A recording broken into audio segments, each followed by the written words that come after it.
diferentemente na Índia, aquilo é tão existencial que tu consegue ver. Isso que é puro, isso que é a vida falando através das pessoas. Então, o que eu participei e alguns tempos que eu entrei, eu só posso dizer isso. Aquilo é sagrado. A explicação é difícil a gente botar em palavras. As palavras são só as palavras. Mas se tu tiver essa experiência de ir lá, tu vai sentir o divino, Deus, a existência presente naquilo.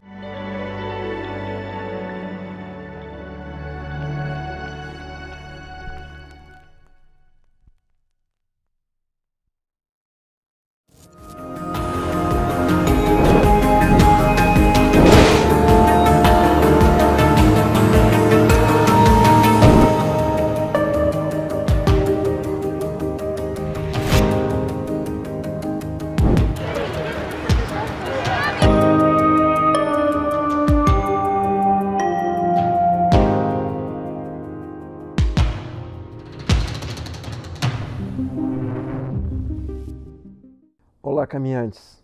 Sejam mais uma vez muito bem-vindos à nossa casa, ao lado B. Hoje nós temos um programa especial, um programa onde vamos falar de uma viagem que fizemos para o Oriente. E curtam com nós e tentem compreender, assim como também estamos, o que aconteceu. Boa tarde, meu irmão. Boa tarde, meu irmão. Boa tarde aos caminhantes. Um pouco rouco ainda da viagem, mas curioso aí para ver o que vem de música no nosso bate-papo, porque realmente fazer um episódio do lado B, depois de uma experiência que foi a Índia, com certeza virá muitas questões e muitas reflexões que ainda não surgiram no lado B. Bom, como todos os episódios do lado B, nós iniciamos o nosso bate-papo com uma música. Uma música que surge, uma música que nos é encaminhada, e a partir daí nós desdobramos toda a nossa conversa.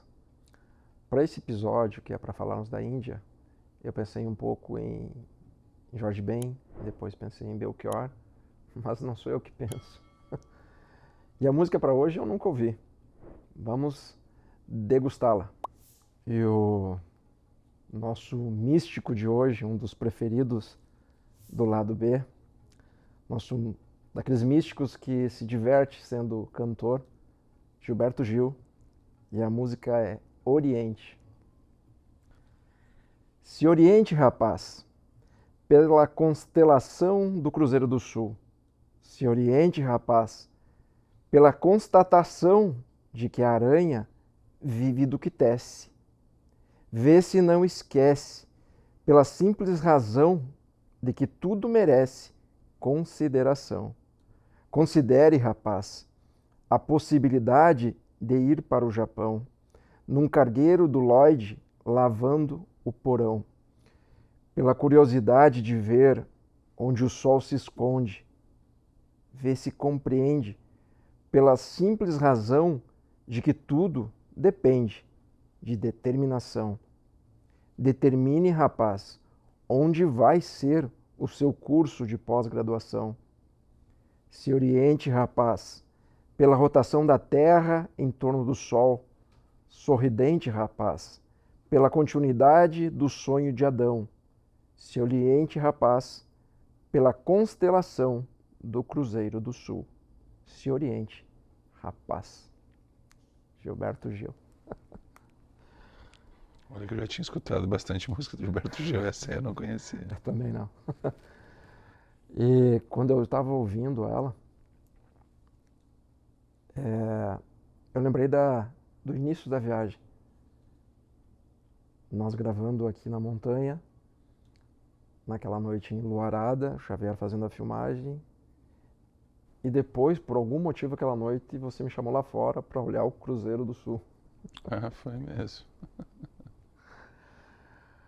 Meu irmão, como foi, ou como foram as primeiras aulas do curso de pós-graduação da Índia? As primeiras aulas. O problema é nós achar se as aulas foram lá, se foram aqui. Mas Eu acho que, como a música disse, nós estamos comentando, como uma experiência de vida, como é a Índia. Não é uma viagem. Se alguém quiser ir, não vá pensando só em turistar, viu? É uma experiência de vida, é impossível ela não te tocar. Mas eu considero que a primeira lição nós tivemos na primeira cidade, em Nova Delhi, que logo que a gente chegou, nós tivemos uma constatação e chamamos o Xavier em seguida para simplesmente abandonar o roteiro que a gente pensou. Eu acho que esse foi o primeiro ensinamento e um ensinamento que perdurou durante a viagem e com certeza ressoa na nossa vida hoje, após a viagem, que é cada dia um dia. Na Índia, cada dia um dia. Na verdade, na vida, cada dia um dia. Mas na Índia não tem outra maneira de se viver se tu não viver cada dia como se fosse um dia. Eu acho que a música do Gilberto Gil toca isso profundamente, que é: considere, rapaz. Considere sobre aquelas possibilidades que tu nunca considerou, né? Observe o que está acontecendo, essas oportunidades, essas portas que se abrem. E observe se uma outra maneira de viver. E a Índia que se mostrou para nós foi isso, né? É um outro planeta ao mesmo tempo, é um reflexo da humanidade. Mas a gente chega aqui e vê quanto a gente se enrola com coisas fúteis, né? E tem pessoas vivendo tão próximo do primitivo, ao mesmo tempo vivem bem lá. Então algumas coisas que eu voltei considerando, rapaz, né? Considerando como nós temos uma grande oportunidade aqui no Brasil, por estarmos longe de guerra, longe de grandes catástrofes e de grandes desafios biológicos, né? Como nós temos uma grande oportunidade de considerar outras coisas da vida, né? Considerar sobre a arte, considerar sobre a meditação, sobre a sabedoria. E não deu tempo de a gente comentar ainda, mas eu fiquei pensando como o Brasil tem uma história a ser contada também.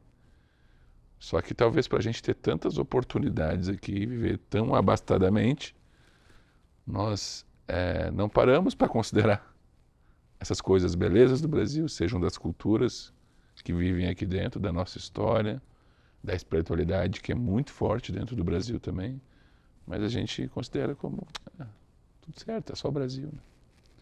Como a gente tem poucas pessoas aqui perto da imensidão que é o nosso território.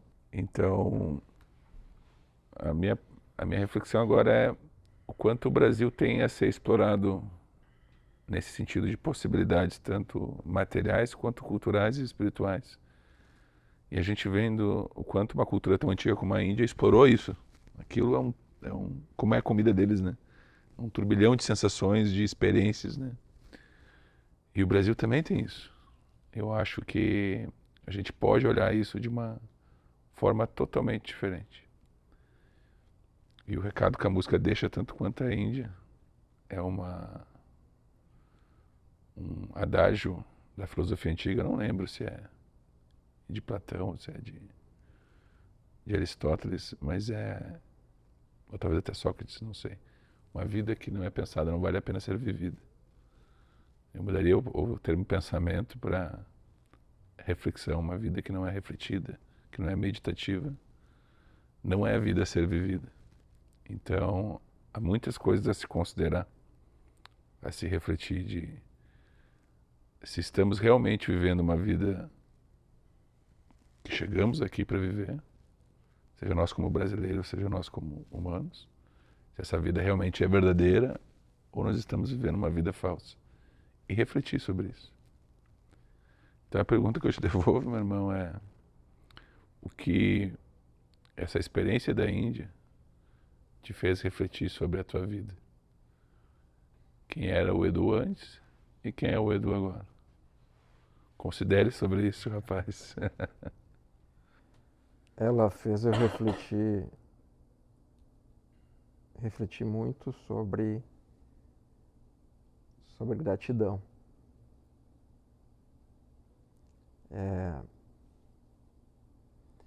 É pouco palpável falar para quem nunca foi na Índia. Mas como brasileiros, nós não conhecemos pobreza de verdade. Extrema pobreza. E eu já fui no interior do Maranhão, interior da Bahia. Lá não é que não exista pobreza, mas são menos pessoas nesse nível de pobreza que lá a gente vê milhões. E ainda tem algum tipo de recorrência, pode acessar, né? Bolsa Família, Coisas sociais, né? Recursos outros sociais. programas Tá? de distribuição de renda que são muito importantes. E Há essa possibilidade. vocês sabem como a gente não gosta de tocar em assuntos políticos. Mas pouco importa o lado político, se é que você deseja ter um lado político. Distribuição de renda é bondade humana, é necessária. Não seja contra isso nunca, nunca. A não ser a pessoa que pode ser contra isso é uma pessoa que já passou fome de verdade, que viu a mãe cozinhando água para dar de alimento com terra. A não ser isso, se você passou essa necessidade, você diz eu sou contra. Qualquer outra pessoa é fácil dizer que eu sou contra esse ato de humanidade. Aí pouco importa se é buscando voto, se é buscando segurança, se é buscando poder. Eu não me importo de verdade com isso. Quando você toca em seres humanos que acordam de verdade, sem saber se tem um almoço, eles nem pensam no café da manhã, mas acordam pensando se vai ter um almoço, se vai ter uma janta. Distribua a renda e tá certo isso. É o mínimo que a gente pode fazer como seres humanos. Com o Edu, com o Janu, vocês nunca vêm ter esse tipo de conversa, que não dá para ter esse tipo de conversa. Onde você vê lá não existir salário mínimo. E nós, como brasileiros, não entendemos a importância de um salário mínimo. É normal do nosso dia a dia, mas existe um lugar no planeta, um lugar onde existem mais pessoas no planeta, que não tem salário mínimo. E aí você se deparar com uma exploração das pessoas, num nível que dói a alma. Que dói a alma. Um lugar onde as pessoas não têm distribuição de renda, não tem um salário mínimo, não tem horas de trabalho. De novo, e quem está falando aqui são dois empresários também. Quando alguém fala mal da CLT, tá errado, pessoal. Tá errado. Deixa ter CLT. Quem quer viver de carteira assinada, a pessoa precisa de uma segurança para viver. Nós vimos lá algumas pessoas que iam trabalhar em hotéis e que só conseguiam voltar para casa 2, 3 meses depois para ver a família. Não está certo isso. Não está certo isso. E essa primeira incursão dentro da carne da Índia, porque foi isso que a gente fez, provavelmente o que a gente mais leu na vida foram livros de indianos. Provável, não tenho essa certeza, mas é provável, porque gostamos de tantos. Mas é difícil mensurar que o Osho, o que Krishnamurti e tantos outros sábios falam enquanto você não ingressa na carne. E aí eu sinto toda essa dor, principalmente que o Osho falava, da pobreza que existe lá, não ter explicação. Porque esse mesmo rigor físico absurdo que vimos lá, tinha junto consigo uma espiritualidade que é complicado para mim colocar em palavras. Porque essas pessoas que viviam sem condições humanas de viver, a grande maioria estava feliz. A espiritualidade na prática, não virtual, como a gente vê em muitos casos aqui no Brasil, né? É posto à prova a cada dia, né? É um uma humildade para conosco, uma gratidão para com o Eterno por estarem ali, que há uma ruptura com tudo que a gente pensava antes. As pessoas querem te ajudar, querem te colaborar com você e são gratas por isso. E aí nós vimos dos mais diferentes tipos de pessoas e todas um sorriso na boca. Namastê. E Namastê significa: o meu Deus saúda o teu Deus. E pegar essa realidade antagônica do Brasil, porque de verdade, o nosso povo, em termos financeiros, ele tem uma condição muito melhor que o indiano. E em termos espirituais, nós nem começamos a caminhar como eles caminham. Isso fez com que toda a equipe do canal B que estava lá fosse tendo a cada dia um despertar, um mexer dentro do DNA nosso, talvez, porque tocou em todos nós. Não há como ir para a Índia e não ser tocado. Não há como ir para a Índia e não despertar de algo que eu nem sabia que estava adormecido. E diante disso tudo que desenhou e o Janu colocou bem, com a Índia é só possível viver um dia por vez. E isso é divino. Viver a experiência daquele dia. Como foi para você, Janu, a visita em locais sagrados, em templos místicos, em tudo visualmente que não fosse do ser humano, não as pessoas, mas o que foram os templos, em termos de o que você sentiu fisicamente nesses lugares? Algo muito existencial. Não sei se foi tu, o Xavier, em algum momento comentou que a gente passou por alguns rituais lá no Ganges, né?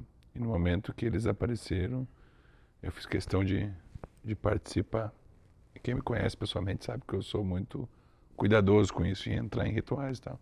Primeiro, por respeito, porque eu respeito todas as religiões e fé. E segundo, por respeito à minha religiosidade, que é pessoal. Então, eu tenho uma visão da minha religiosidade e cuido para ela não se misturar, não com coisas que sejam melhores ou piores do que a minha, mas para preservar aquilo que eu considero que eu toco e que é sagrado. Porque é muito fácil nos rituais tu misturar pessoas querendo poder, querendo ter algum tipo de influência. Então eu tenho muito cuidado sem eu não conhecer a pessoa e saber com o que ela está lidando, se eu quero tocar espiritualmente naquilo ou não, se eu quero me envolver com aquilo. E diferentemente na Índia, aquilo é tão existencial que tu consegue ver. Isso que é puro, isso que é a vida falando através das pessoas. Então, o que eu participei e alguns tempos que eu entrei, eu só posso dizer isso. Aquilo é sagrado. A explicação é difícil a gente botar em palavras, as palavras são só as palavras. Mas se tu tiver essa experiência de ir lá, tu vai sentir o divino, Deus, a existência presente naquilo. E o mais interessante como a Índia é esses contrastes grandes. Tu vê pobreza e riqueza lado a lado, convivendo. Tu vê espiritualidade, que seria uma coisa mais supérflua, né? Ao lado de sobrevivência, que é uma coisa muito vital. E tu vê essas experiências que eu digo que isso é espiritualidade de verdade. Bolsões de paz em meio ao caos. porque a Índia é um grande caos, aquilo funciona lá. Mas ela é um grande caos, não dá para te dizer, não, isso aqui não. Ela é um caos orgânico, as coisas se transmutam e funcionam lá. Desde o trânsito, a comida, a maneira das pessoas falarem, tudo. É tudo muito uma explosão de estímulos. Mas que eu vou considerar que é o primeiro grande passo que a gente deu na Índia, é no meio de Varanasi, que é o lugar mais caótico da Índia, mais antigo talvez, né? Está tudo acontecendo ao mesmo tempo, uma cremação, uma vaca comendo lixo, ao mesmo tempo uma criança ali no lado sorrindo, do outro lado tem alguém chorando, alguém nadando no Ganges. A gente atravessa a cidade em questão de 10 minutos, o som começa a baixar, baixar, baixar. Nós vamos chegando perto do templo budista, que é onde Siddhartha Gautama fez o primeiro discurso. E como se fosse um bolsão, aquilo começa a ficar em paz. Sem nenhum tipo de controle, sem policial nas esquinas, sem ninguém dizendo fica quieto. Aquilo se torna quase que uma horta em volta do local que Buda fez a sua... E as pessoas naturalmente vão se aquietando. Isso assim, isso tu não precisa explicar, isso é existencial, tu consegue ali ver. Isso então, isso é muito diferente na Índia, tu vê a espiritualidade na prática. Tipo, isso que é espiritualidade? Parece que Buda está dizendo, ó, eu vim dar meu primeiro discurso aqui, porque se eu conseguir aqui, vocês conseguem em qualquer lugar, viu? Porque tu pega uma tradição tão forte que é hinduísta, com uma coisa de casta, uma coisa de 15 mil anos lá, e com aquela vibração muito densa, e tu criar aquele pequeno oásis, só o Deus, tá? Só o divino, só algo milagroso. E a gente sentiu isso no Ramana, na comunidade, o Krishnamurti nem gosta que chama de comunidade, mas naquele educacional, aquele centro educacional, que ele permite as crianças explorarem a natureza ao mesmo tempo. O Osho, através das meditações dele, a forma com que ele deu as meditações, a montanha do Ramana, que é algo totalmente... que ela mexe contigo, quando eu digo mexe, não é emocionalmente, mexe com o teu corpo. Isso mostra que para nós que é possível não uma espiritualidade ideológica em que eu falo, mas pouco vivo. Né? Então as pessoas vivem aquilo. E realmente quando tu vive algo que é sagrado, a tua vida se torna sagrada. E quando tu estava falando ali sobre essa diferença da espiritualidade indiana e ela ser viva, eu acho que uma das grandes coisas que pelo menos eu estou repetindo em cada conversa que me perguntam o que é a Índia, eu conto tudo isso, esse caos, esse contraste com a miséria que a gente tem, mas eu faço questão de contar isso que eu vou contar agora. A Índia tem 1 bilhão, quase 400 milhões de pessoas, o país mais populoso. Então tu tá andando pela rua e tu vê as pessoas empoleradas nos cantos. A gente andou por vielas, por favelas, por os lugares mais realmente inóspitos da Índia, mais desafiadores. E em nenhum momento a gente se sentiu inseguro. O Brasil tem 300 milhões. Tem 1 bi de pessoas a mais lá. E a gente não consegue muitas vezes sair na rua aqui de noite. A gente não consegue ir numa comunidade aqui em Porto Alegre ou em São Paulo, no Rio, e sem não ter o risco de ser assaltado, de ser violentado. Não há violência na Índia. Inclusive nos bairros mais pobres, mais miseráveis. Simplesmente não há. A Camila e a Sasha saíram para comprar algumas coisas, deixaram no rickshaw lá, no tuk-tuk deles. Deixaram compras que valia mais que o tuk-tuk. O cara talvez não ganhe em 3 meses. E elas voltaram lá, estava lá. Aí algumas pessoas dizem, mas será que é cultural? Será que é a crença deles sobre reencarnação? Eu não sei, eu considero isso espiritualidade. Isso é espiritualidade na prática. O resto é balela. É tudo conversa fiada para as pessoas disputarem e dividirem as pessoas. O porquê eles têm aquele grande desafio social, isso nós devemos tratar com políticas públicas, com auxílio. Eu acho que o Ocidente tem isso muito, o Osho dizia muito isso, que o Ocidente tem que ensinar a Índia essa parte da prosperidade externa. E a Índia tem que ensinar, o Oriente tem que ensinar o Ocidente a prosperidade interna. Mas aquilo mostra que é possível um mundo pacífico. Nós não temos desculpa, principalmente falando do Brasil. Nós temos muito menos pessoas para fazer isso, temos muito mais recurso para fazer isso. Então há de se fazer um questionamento sobre qual o papel, talvez, da espiritualidade para nós termos uma sociedade mais pacífica, que não necessite violência para lidar com os desafios da vida. E só para explicar para as pessoas, nós já saímos falando, o que nós fomos fazer na Índia, né? Então, a primeira vez que nós estamos falando isso, a gente lançou já algumas fotos no canal, mas a gente criou um projeto esse ano, início do ano, e nós queremos ter uma experiência na Índia e fazer um documentário disso. Porque eu acho que foi o Edu até que veio com a questão de que o que é esse local que surgiram tantos sábios ali, né? Por que ele atrai tanta essa espiritualidade viva?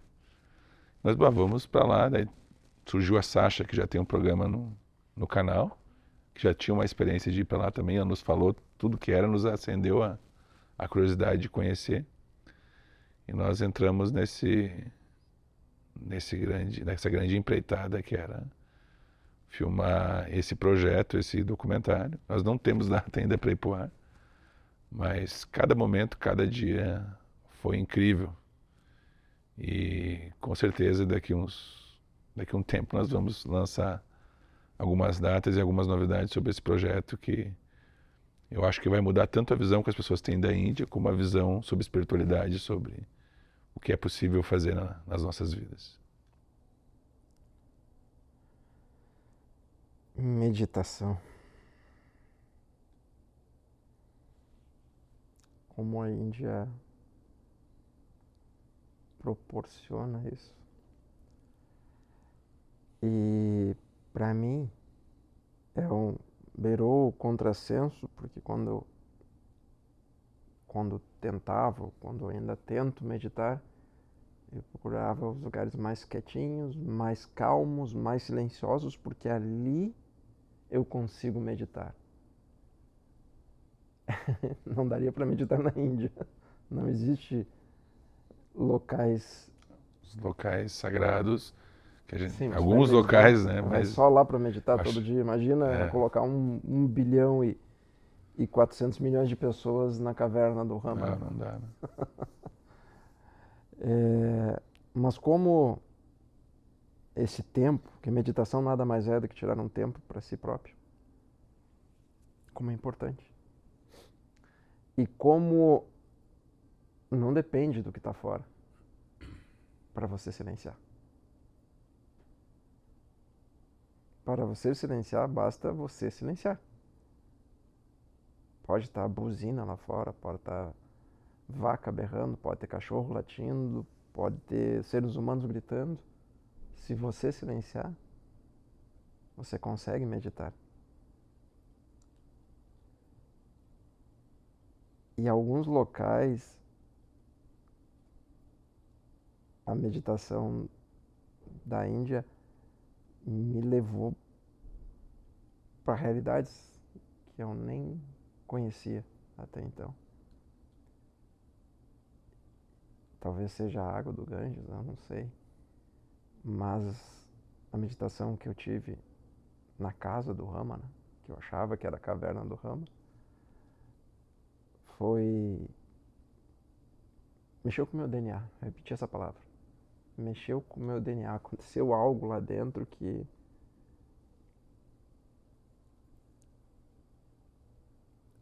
pouco fácil colocar em palavras o que aconteceu, porque eu não sei. Eu só sei que aconteceu. O ser humano que vem de lá vem mais humano. Nós algumas vezes falamos, eu estou lembrando até da conversa com o Marcinho, que o programa do Marcinho é ser humano, e que nós sempre falamos muito que é importante na vida é ser, mais do que ter. E a frase está correta. Mas eu vim focado mais em só humano. O que é de verdade esta palavra? É muito mais profundo, né? Humano. E sei lá por que a imagem que está vindo aqui do humano. E a minha mente, ela se perdeu várias vezes na Índia. Acho que a tua também. Que várias vezes a mente, como era muita coisa nova acontecendo a todo tempo, de vez em quando a mente minha começava a falar, para, por favor, para um pouco, porque eu não estou conseguindo lidar com tudo isso ao mesmo tempo e eu vou ter que ficar quieta. E para a mente ficar quieta, para ela desistir, para ela... Cara, eu não vou organizar essa bagunça, então eu vou ficar quieto. Eu não tenho um plano para isso aqui. Mas a imagem do humano que veio agora, você não estava junto nessa que veio. Foi de manhã cedo, depois do ritual do amanhecer, que nós fizemos algumas imagens do Ganges, de dentro do rio, olhando para fora. E o Xavier vai lembrar bem disso, do rosto das pessoas que estavam tomando água, naquela água que dizem que é insalubre. Eu não senti isso de ser, embora não tenha tomado banho, só coloquei os pés nela. Mas as pessoas que estavam de dentro, e eram muitas pessoas, quando a gente fala muitas pessoas na Índia, vocês têm a noção que é muita pessoa mesmo. Um vilarejo tem 300 mil pessoas, só vocês terem ideia. E as pessoas dentro do rio, tomando banho, escovando o dente, mulheres, crianças, homens, elas olhavam para nós no barco, sorridentes, dando tchau, mandando beijo. Nós éramos os exóticos lá, sabe? A gente vai achando que a Índia é exótica. É, quase como Nós se estivesse éramos... nos abençoando naquilo. Eu não sei explicar o quanto é desafiador você ver a humanidade na legítima palavra humano. Eles eram só humanos, tomando banho de manhã, não sei se era banho do dia, se era uma bênção deles mesmos, se era um ritual, porque eram muitas pessoas fazendo isso de manhã cedo. E na Índia há algo que para todo ocidental é complexo de entender isso, porque não há divisão entre a espiritualidade e a vida. Se dizer para um indiano que não, o ocidental ele tem a vida dele e tem a espiritualidade dele. Ele vai no templo, na igreja, na mesquita, em vários lugares, daí lá ele conversa com Deus. O indiano não vai entender isso. Porque ele vive essa parte espiritual, só isso. A vida toda dele está impregnada, está misturada com isso, que é a vida. A todo momento. E é bonito. É bonito porque passamos lá 19 dias. E eu lembro que pelo 11º, nós dois tivemos a mesma ideia. Que 10 dias já estava bom, poderia ter ido embora agora. Mas não. E eu fiquei com receios, a partir do 10º dia vai degringolar, vamos começar a brigar um com o outro, porque foram desafiadores, nós não fomos lá para lugares turísticos, nós fomos para lugares... A Índia real, que o pessoal chama. Para lugares que para ocidental são desafiadores. E eu acho que depois desse 11º dia, é que realmente começou a ficar bonita a Índia. E eu lembro dos últimos dias, a Sasha, o Xavier, nós mesmos assim com aquela sensação, estamos indo embora. Quase uma tristeza, embora tivesse saudade de todos que estavam aqui, muito forte em nós. Bateu uma tristeza, para mim, ao menos que já viajei algumas vezes para lugares diferentes, que eu nunca senti no final da viagem. No final da viagem eu só quero ir para casa, quero só ver as pessoas que eu amo, a minha cama, o meu banheiro. E no final lá, isso meio que na minha cabeça bagunçou. Eu queria ir embora, mas uma parte de mim não queria ir embora. Uma parte de mim diz assim, vamos ficar aqui. Fica aqui de verdade. E eu não sei explicar isso. Se você tiver palavras para definir o que foi, o quanto é diferente uma viagem que nós fizemos das outras que a gente já fez para turismo, para conhecer lugares lindos. E na Índia há lugares lindos, há lugares místicos e há os lugares. Acho que eu não estou tentando botar em palavras, mas me veio uma coisa que quando tu fala. Eu acho que eu senti essa falta também no final ali.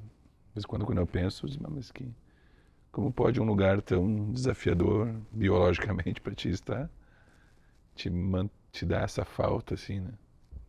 Será que é o estímulo? Fiquei refletindo. Mas ao fim eu acho que acima de tudo é as pessoas. O indiano é um humano. Ele está sensível. Ele está vivendo aqui agora. Ele tem uma inocência no olhar, um jeito descontraído de viver, a minha visão, né? Descontraído de viver. E aquilo me chamou muita atenção. Então eles têm regras muito fortes de um jeito. Eles têm outras coisas são totalmente bagunçadas. E como aqui eles não estão nem aí com o que tu pensa, sabe? Eles dizem assim, sou eu sou isso, né? Eu sou essa argila misturada aqui, eu sou essa obra de arte. Então eu acho o que nos faz admirar a Índia é essa autenticidade deles. E nós, a sociedade ocidental, acho que o Brasil é um pouco menos por ter um sangue mais latino, mas nós somos ainda muito falsos. Nossa vida é falsa, a nossa troca não é uma troca, é um esfregar de personalidades. Eu me finjo ser uma coisa, tu finge ser outra.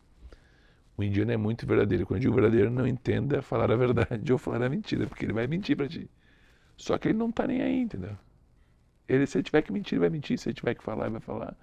Ele sabe, ele tem aquele jeito, é como se ele assim, não, o mundo é isso aqui mesmo. O nosso mundo é isso. Tem isso, eles discutem contigo a comida, eles discutem contigo a roupa que tu vai botar. Só que de uma maneira leve, não de uma maneira pesada. Eu acho que o ocidental se leva a sério demais.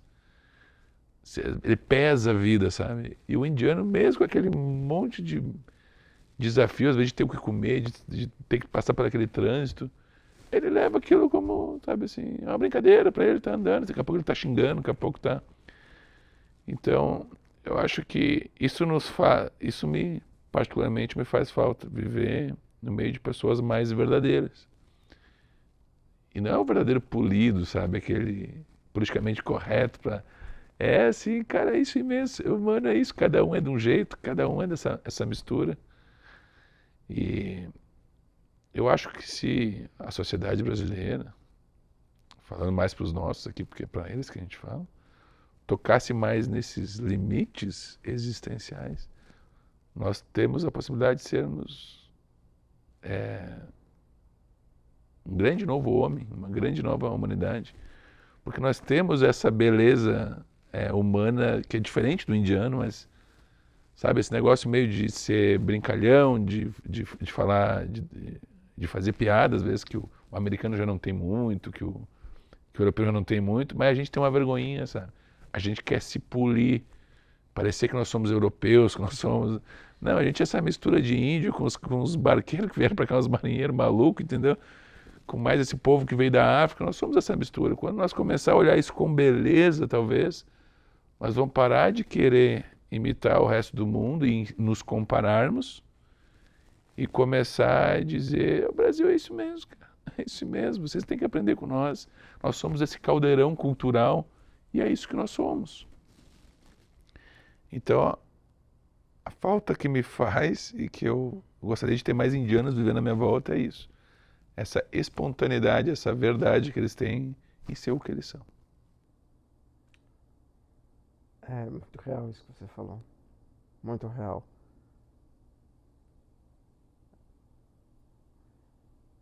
Acho que quando a gente falou hoje, quando a gente voltou, que o que tá tocando em nós, né? Eu acho que o Chico Xavier ser mais original de fábrica, porque é isso, eles com toda aquela dificuldade, eles conseguem ser original, por que nós com toda essa facilidade não conseguimos ser mais original? Então, vamos fazer um exercício aqui, Edu. Se o brasileiro fosse mais original, como o indiano é, o que o Brasil teria para ensinar para o mundo e para os gringos que vêm aqui?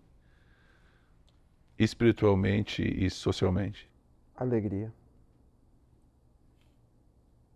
Nós somos muito alegres. Nós somos um povo brincalhão, divertido, piadista. Chamem como vocês quiserem, eu chamo de alegria. O brasileiro é alegre com pouca coisa financeira.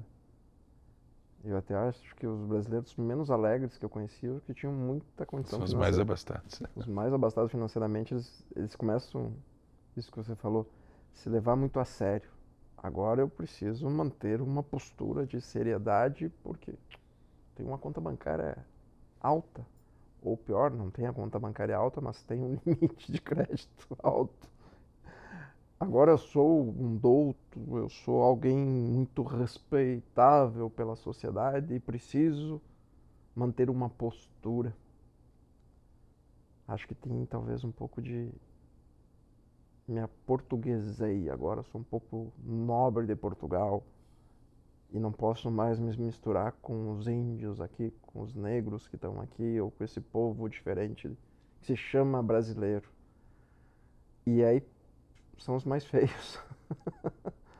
Porque o brasileiro em essência, ele ri dele mesmo, mas num nível muito bonito. O brasileiro, ele acha engraçado, de verdade, tudo ao redor dele. Isso nós poderíamos ensinar muito para o planeta. Isso, de verdade, talvez seja a grande contribuição brasileira para o restante da sociedade.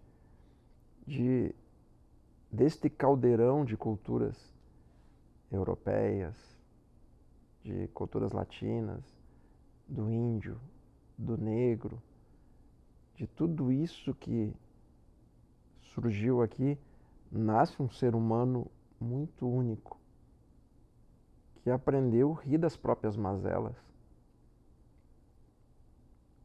que aprendeu a viver de uma maneira mais leve diante dos infortúnios.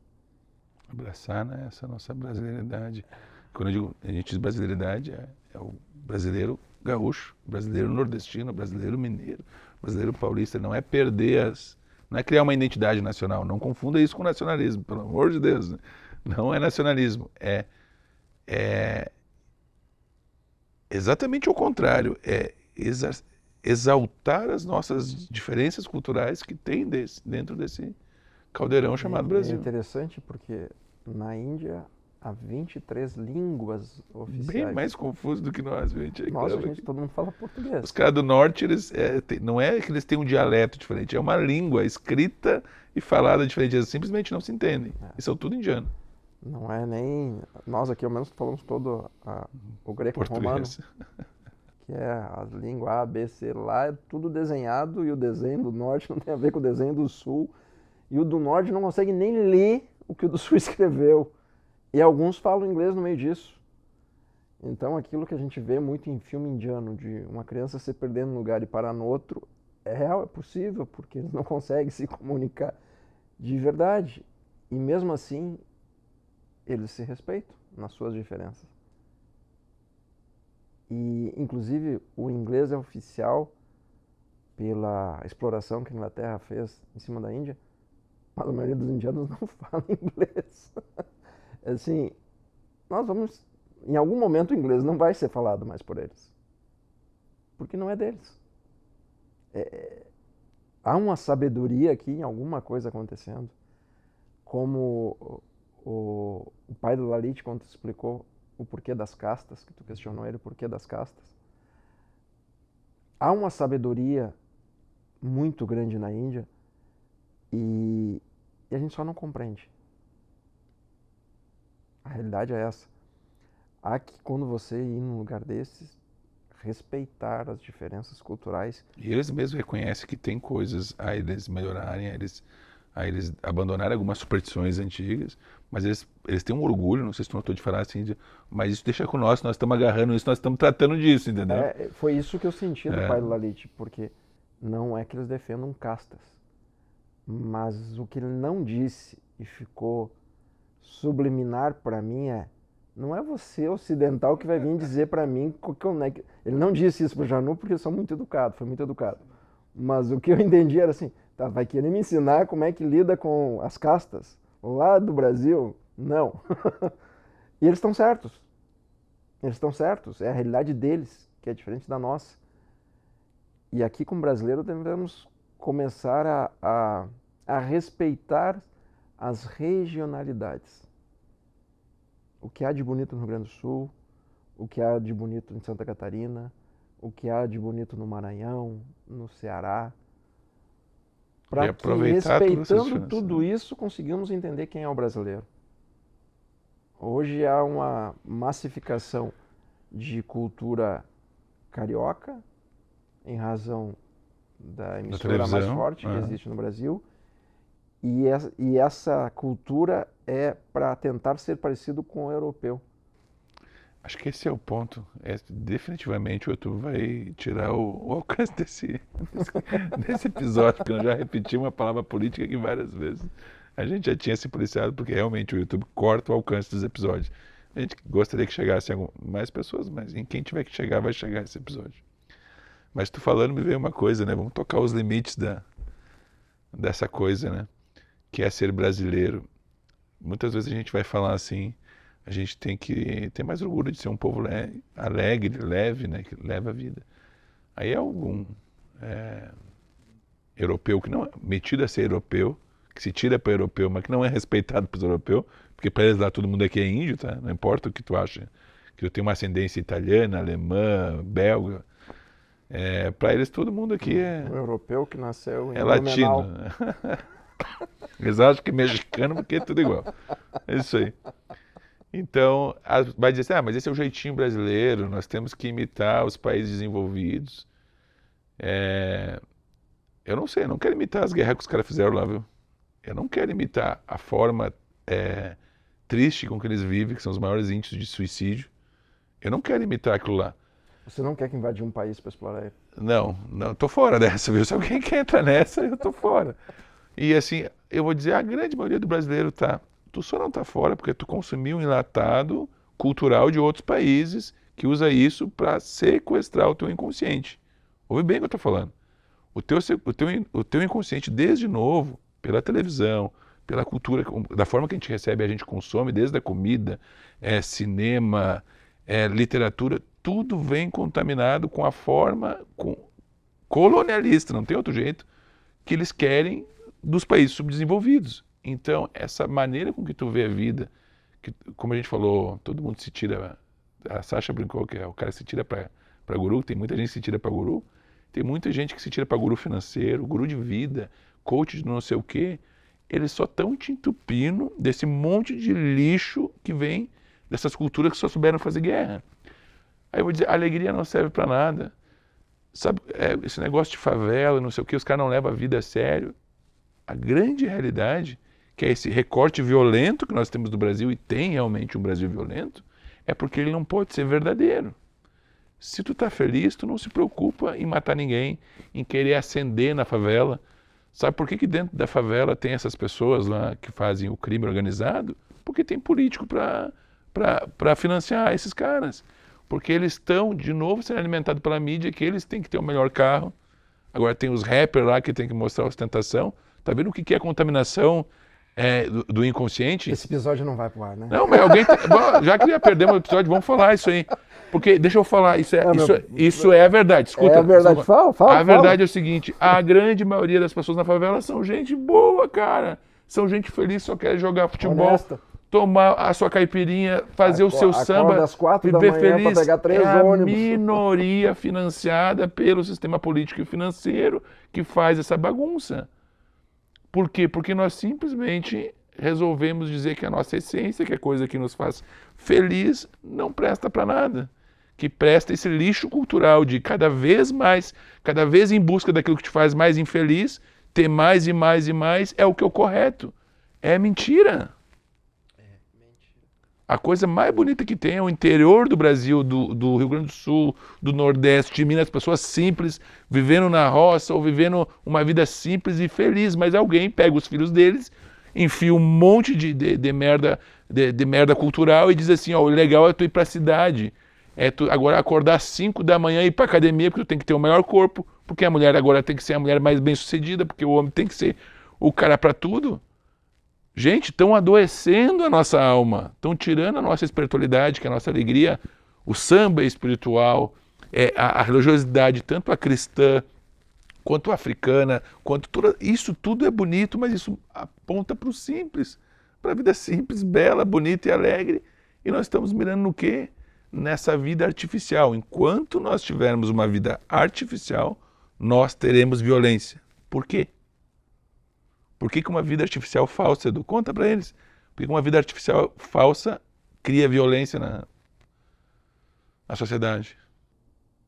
Porque uma vida artificial, ela cria ódio dentro de você. Você não nasceu para ser, faz de conta, você nasceu para amar, para se divertir, para abraçar, para ser abraçado. É tão feio o que está acontecendo. E das poucas vezes que a gente tem orgulho de ser brasileiro, das poucas vezes, é que o principal esporte do planeta, que é o futebol, nós temos o rei. Nós somos o país que mais ganhou campeonatos mundiais de futebol, o que teve maiores craques, chama-se Brasil. Sim, esse país de mestiços que está aqui, perdido quase na Antártida. Esse país subdesenvolvido conseguiu derrubar os donos do futebol. Conseguiu os caras que inventaram, nós aqui com a malandragem, com o samba. E aí, nós estamos deixando para o ano que vem, para a Copa do Mundo, nós de jogar uma Copa do Mundo com a camiseta onde o símbolo vira o Michael Jordan. Isso é um crime contra o brasileiro. Isso é um crime contra tudo que já aconteceu. Contra o Pelé, contra o Rivelino, contra Zagallo, contra Garrincha. Contra todo brasileiro, contra o Zezinho que mora na Amazônia. Isso é um crime. Até com isso, até o futebol conseguiram acabar, que era uma diversão. E ninguém é a favor aqui de torcida, de fanático, não é isso. Mas era uma diversão que o brasileiro tinha, né? É uma disputa, é legal, era uma diversão. Conseguiram politizar esse troço, cara. Conseguiram politizar isso, conseguiram dizer, não, esse aqui da camiseta amarela contra esses aqui. Até isso, a ponto do brasileiro perder o prazer de olhar a seleção. Porque ou tem empresário, ou tem não sei o quê, né? Ah, mas o jogo não é nada. Sim, cara. Mas nem tudo precisa ser útil na vida. Bom por Deus falar um animal. Nem tudo precisa ser útil. Então, tem coisas na vida que sim, que são práticas, que tu precisa ter para cuidar da biologia do corpo. Mas o que vai te tornar feliz, o que vai te tornar uma pessoa criativa e tu ir além das fronteiras, é essas pequenas coisas simples. Mas Até onde vai essa gana do imperialismo? Já roubaram nosso ouro, já roubaram o pau-brasil, já roubaram prata daqui, já mandam nós financeiramente, a cultura já é enlatada dos Estados Unidos. Agora querem roubar a seleção brasileira do brasileiro. Até quando nós vamos aceitar essa exploração? Até quando nós estiver dormindo. Até quando a gente estiver dormindo. E parece normal. Eu vou ver a gurizada usando a camiseta da seleção brasileira com o Jordan, em nada contra o Jordan. Foi o maior jogador de basquete, ponto. Não tem nada a ver com futebol e muito menos com a camiseta brasileira. Ou vocês acham que algum americano aceitaria na camiseta do time americano de basquete a foto do Pelé? Não tem a ver com os personagens, tem a ver que é um reflexo da nossa sociedade, em que tem que imitar tudo que vem de fora, não consegue ser original, não consegue ser autêntico. Né? Não, tem que fazer festa para Halloween. Então faz pro Saci Pererê. Faz pra mula sem cabeça. É verdade. Fazer a festa do sítio do Pica-Pau, né? E as pessoas não percebem isso. Que estão roubando tudo que é de cultura para que em um momento a gente chegue e não saiba mais quem somos.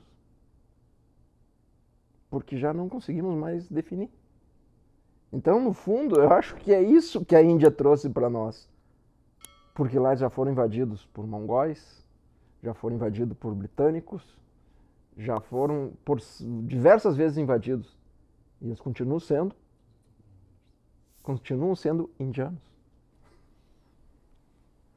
Nós precisamos, em algum momento, trazer essa realidade. Amadurecer como povo. Amadurecer como povo e com esse orgulho de entender o Brasil, de perceber a nossa beleza para o planeta. Nós vivemos num jardim. E não vem me dizer que o planeta é feio, que o planeta é hostil. Não, o planeta é um jardim. Mas não dá para fazer um jardim só com um tipo de flor. Há que ter uma flor especial chamada Brasil, com o nosso aroma, com as nossas cores. Talvez sejamos o lótus que o planeta está esperando. Mas a gente precisa ter coragem de florescer. Precisa ter coragem de parar de querer usar cores de outros lugares para pintar quem somos. E já não sei como falar isso para vocês. Como já não falou esse episódio, provavelmente vai ser cortado de todas as possibilidades para que não chegue a mensagem. Mas, meu irmão, a Índia fez bastante coisa conosco. A gente vai tentar no documentário, com todo o amor, com toda a beleza e delicadeza que nos for possibilitado por Eterno, transmitir para vocês isso que ainda está acontecendo, isso que ainda mexeu com todos que lá foram. E eu lembro do teu questionamento, o que você está buscando na Índia, Eduardo? Talvez eu tenha ido buscar a coragem de ser brasileiro. Até a próxima. Aguardem as próximas notícias, em breve, onde os deuses andam descalços. No canal BTV, novo documentário nosso da Índia. Fiquem em paz e até a próxima.